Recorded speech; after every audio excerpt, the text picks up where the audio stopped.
Galatians chapter 5 verses 1 to 15.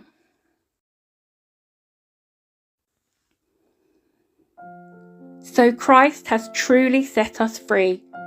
Now make sure that you stay free and don't get tied up again in slavery to the law. Listen, I, Paul, tell you this.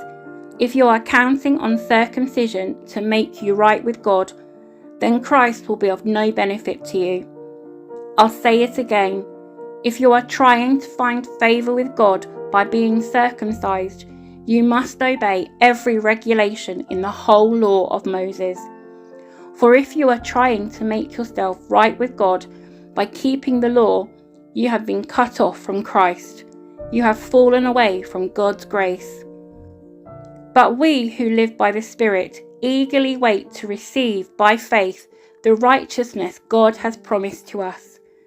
For when we place our faith in Christ Jesus, there is no benefit in being circumcised or being uncircumcised.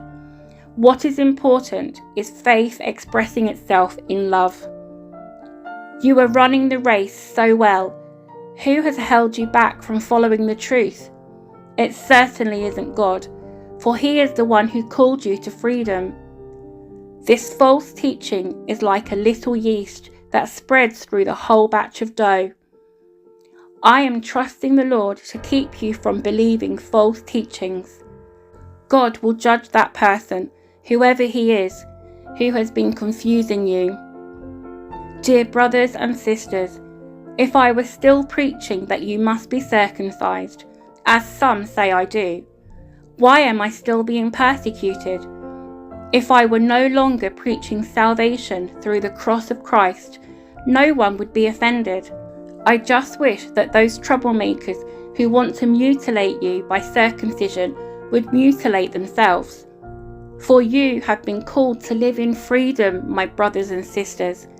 But don't use your freedom to satisfy your sinful nature. Instead, use your freedom to serve one another in love. For the whole law can be summed up in this one command: love your neighbour as yourself. But if you are always biting and devouring one another, watch out. Beware of destroying one another.